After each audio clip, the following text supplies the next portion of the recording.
I am a massive fan of Dead Cells. It's one of my favorite games of all time. Rogue Prince of Persia takes that Prince of Persia IP and puts it into the Dead Cells framework in a way that works beautifully. I got to play the game for roughly 30 minutes after watching a preview trailer, and it is coming to Steam Early Access on May 14th. So let's get into why this has shot up my list of most anticipated titles.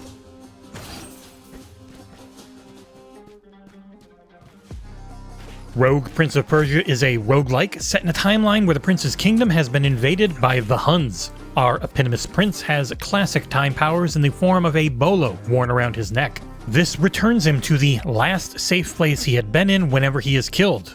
Roguelikes are games that focus on a meta-leveling system to help you succeed in a run-based encounter. As far as in-game logic goes, this works perfectly for a game pitched by developer Evil Empire to Ubisoft during a backroom soiree at a video game industry conference back in 2019. Evil Empire is best known for its work on DLC for the Dead Cells series. Rogue Prince of Persia is very Dead Cells feeling through and through, though not graphically. The first thing to hit me is how muted the amount of detail in character and level designs is during gameplay. Characters also have purple skin tones, seemingly because they look cool. I don't know, but the game has a very lighthearted feel with a lot of modern instruments pushing a heavy bass-powered musical score. Thankfully, the gameplay is fast and tight. You have a main attack on X with a secondary on the right trigger. The secondary does require you to build up a meter and can power various ranged weaponry, of which I could unlock a bow and a chakram during my short time with the title. Y is a kick to clear out space, B is your dash/dodge, and A is a jump. The Prince of Persia of it all comes in the game's wall running. It is 2D, so that wall running, which is bound to the left trigger, works as an extension both of the horizontal and vertical. I was playing over the cloud with a decent amount of latency, but even then, I could still tell that things were already really finely tuned. During the presentation, they made it clear that early access is not being used to make the core gameplay. It's instead focused on adding content and fine-tuning it all with help from the community. Combat and movement already feel great with a solid amount of variety in both your attacks and traversal abilities.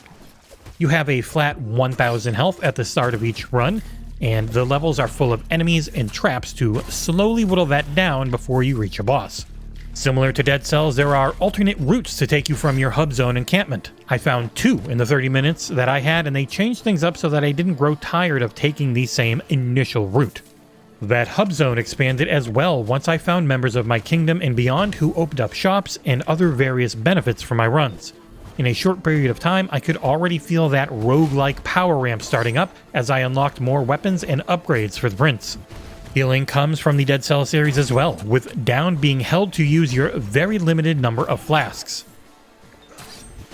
You can find refills and extra HP in the level, though it was severely limited.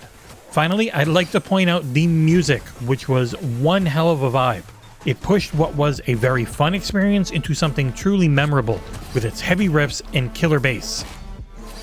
Wrapping things up, Rogue Prince of Persia takes a really fun IP that I've greatly enjoyed and puts it into my favorite genre. Heavily influenced by the devs' work on one of the best ever, Dead Cells, this is one I will be all over when it hits early access on May 14th via Steam.